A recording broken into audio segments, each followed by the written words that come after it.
Calathea, Calathea, Calathea. Oh, how I love you, Calathea. But why don't you love me back? Why do you have brown leaves? Why aren't you growing? Why are you so fussy? Haven't I always been there? Haven't I always treated you right? Why?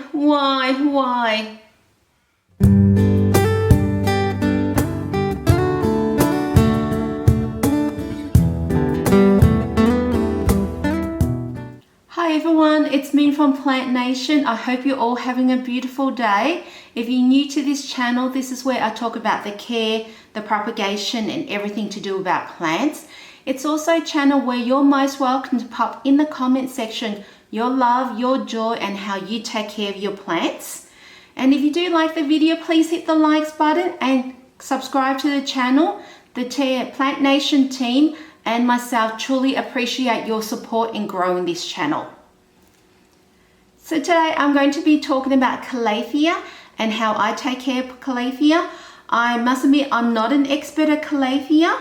I've only started growing Calathea for about 6 months, and this is just, I wanted to share with you guys some tips that I found and I've learned during the journey.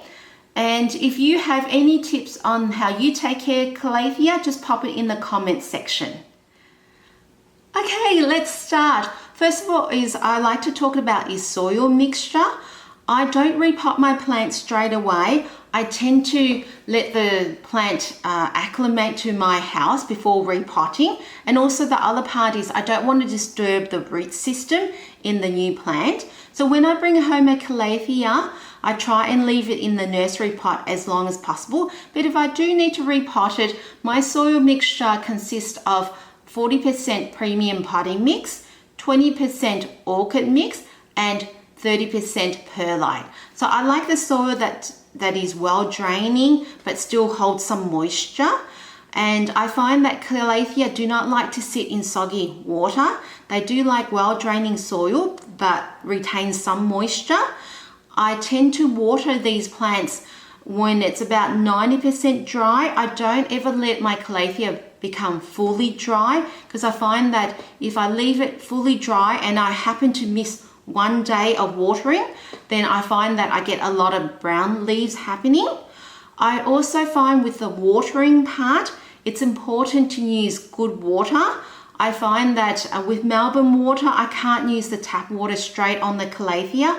Otherwise I'll get brown edges on the leaves. So I tend to these days use filtered water. If not, if I don't have filtered water, I will use rainwater, but rainwater that is used within 3 days. I don't go beyond 3 days of the rainwater collecting, because if the rainwater is sitting there for a long time, it can attract things like bacteria or fungus in the water, and that's not good for plants.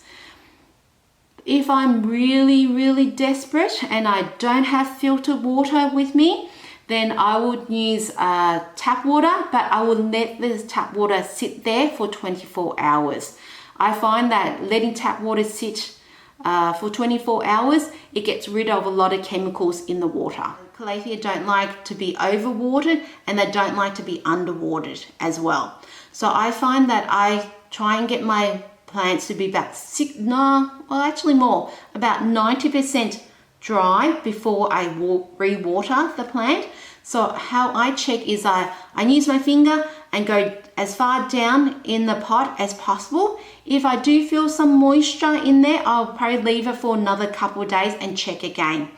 If I find that it is dry, then I'll thoroughly water it, meaning I will completely go around the pot, make sure the water is draining from the bottom and any excess water is not sitting in the pot. These days I'm pretty lazy when it comes to fertilizing, so I tend to, with the soil mixture, to have some fertilizer in it, like long release fertilizer. The other part is when I'm watering, if I find that the Calathea is still growing new leaves, then I will put in 1/4 the strength of the fertilizer into the water as well. So while I'm fertilizing it, or while I'm watering the plant, should I say. So Calathea love high humidity. So they would like a humidity of around about 50 to 60% humidity. I don't have a humidifier, so how I get around it is that I pop these plants on trays of pebbles and with some water, but I make sure that the roots don't have access to the water, because if the roots or the pot is sitting in water, it'll absorb too much water and then the soil becomes soggy and then prone to fungus and root rot and other diseases. So popping plants on trays of water and pebble work very well. The other part is I tend to group my plants together, so this can increase the humidity in that area. I am looking to invest in a humidifier. I work full time, so I'm trying to work a few extra days to pay for the humidifier. But I think once the humidifier comes along, it will help a lot, especially in Melbourne where the winter is very cold. So I like to make sure that the plants, well, the Calathea, have a lot of humidity. The other part I've been doing is that Calathea are coming with me in the bathroom when I'm having showers. So they're taking a shower with me. So in the sense that while I'm having a shower, these Calatheas are actually sitting in the bathtub, and that gives them a little bit of extra humidity for a short period of time. But I'm hoping that soon I'll be having a humidifier, and hopefully that will help to prevent the edges of the leaves becoming brown as well. When it comes to lighting, I find Calathea are very prone to becoming burnt very easily. So all my Calathea sit near an east-facing window, and I find they receive about 2 to 3 hours of bright but not harsh sunlight. So it's bright indirect sunlight in the morning that they receive, and I found that worked really well. I used to have some Calathea near a north facing window, and I just found that the Calathea leaves just burnt.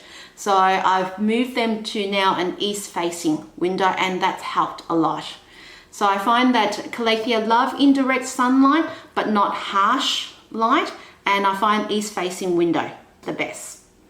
So when it comes to temperature, Calathea are a tropical plant, so they do like warm weather. They do need a minimum temperature of 15 degrees, and if it goes below that, then the plant will most likely die. Well, that's what I found so far anyway. And I found that they do like temperatures between 20 to 25 degrees, or somewhere between 70 to 80 Fahrenheit, and they're more likely to thrive during those temperatures. Also, Calathea don't like to be in areas that are drafty, so draft or wind coming from underneath doors or window. So I tend to have my Calathea near an east-facing window, but not right against it. When it comes to pests, I haven't had an issue so far with pests, but they can be prone to things like mealybugs and spider mites. So it's important to check it often and then treat the plant immediately if this occurs. If I did have spider mites on my plants or mealybugs there, I would treat the spider mites by spraying it with a solution consisting of neem oil. And if there was mealybugs, I'd probably get a little bit of alcohol swab, and if there's a little bit, I probably would go around and try and kill them all with the alcohol swabs. And also I probably just thoroughly rinse the plant with water to try and get rid of those pests. I don't mist my plants. I find that misting can cause things like fungus. So far I haven't missed any of my Calatheas at all. And so far it's been fine and avoiding disease and pests. So thank you so much for watching this video. If you do like the video, hit the likes button, and I hope you're all having an amazing day and enjoy the rest of your day. Thank you so much for watching the video. Bye.